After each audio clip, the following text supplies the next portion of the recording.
দীর্ঘদিন ধরে এক দুরারোগ্য রোগে আক্রান্ত আজিজ, যিনি বর্তমানে শয্যাশয়ী। চিকিৎসার ব্যয় বহন করতে না পেরে আজিজ ও তার পরিবার আজ মানবেতর জীবনযাপন করছেন। তিনি একমাত্র উপার্জনক্ষম সদস্য না হওয়ায় স্ত্রী, 3 সন্তান ও বৃদ্ধ মায়ের সংসার চলছে অভাব অনটনে। আজিজ বাঁচতে চান, আর তার জন্য প্রয়োজন আমাদের সবার সহানুভূতি ও সহযোগিতা। দেখুন সহকর্মী সাইফুল ইসলামের পাঠানো প্রতিবেদন। সুনামগঞ্জের ধর্মপাশা উপজেলার শেলবরস ইউনিয়নের বাহিরকান্দা গ্রামের স্থায়ী বাসিন্দা আজিজ। বয়স 40, পিতা মৃত ও সোনালী। দীর্ঘদিন ধরে দুরারোগ্য ব্যতীত আক্রান্ত তিনি। একসময় পরিবারের একমাত্র উপার্জনকারী ছিলেন, কিন্তু অসুস্থতার কারণে আজ তিনি বিছানায় পড়ে আছেন। অসুখ আমার মেলা দিন ধরে, 2 বছর ধরে অসুখ আমার। আমি তো চলতে পারতাছিলাম, আমি একটা কষ্টের মধ্যে হলাম।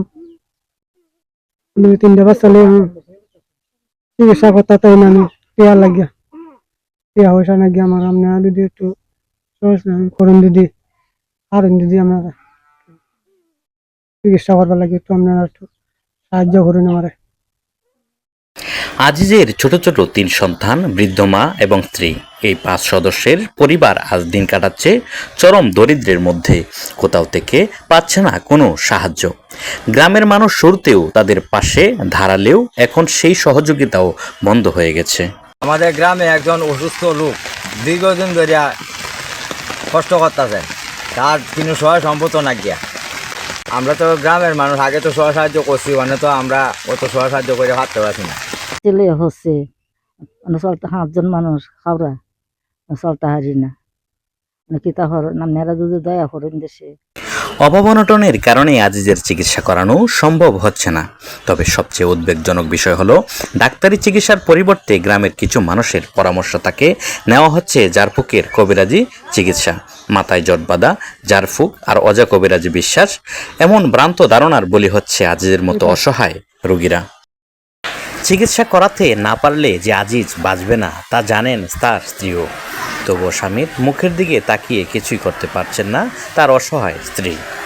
কান্নাজড়িত কণ্ঠে তার স্ত্রী বলেন, টাকা পয়সা চালানো নাই, চিকিৎসা করতে পারি না, কি রোগ হয়েছে ধরতে পারি না।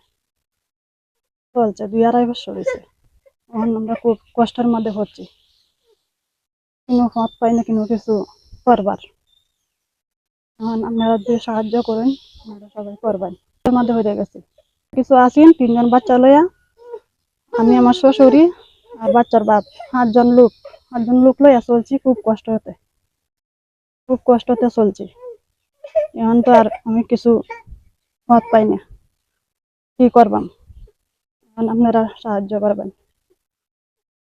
এমন সংকটময় মুহূর্তে সমাজের সামর্থ্যবান মানুষের কাছে মানবিক সহযোগিতার আকুতি জানিয়েছেন আজিজের পরিবার। সমাজের সামর্থ্যবান মানুষরা তাদের পাশে দাঁড়াবেন এমন প্রত্যাশাই। এক সময় যে মানুষটি ছিল পরিবারের সবচেয়ে বড় আশ্রয়, আর সে আজিজ নিজেই হয়ে উঠেছে পরিবারের সবচেয়ে বড় বোঝা। দরিদ্রতা এবং চিকিৎসার অভাবে তার ছোট ছোট 3টি সন্তান প্রতিদিনই তার বাবার মুখের দিকে তাকিয়ে থাকে, আর যেন ভাবে হঠাৎ একদিন তার বাবার অসুস্থ, ভালো হয়ে যাবে আর পেট ভরে খেতে পারবে, এমন স্বপ্নই। অথচ আমরা জানি তাদেরই স্বপ্ন শুধু দুশ্চিন্তায় স্বপ্ন হয়ে থাকবে।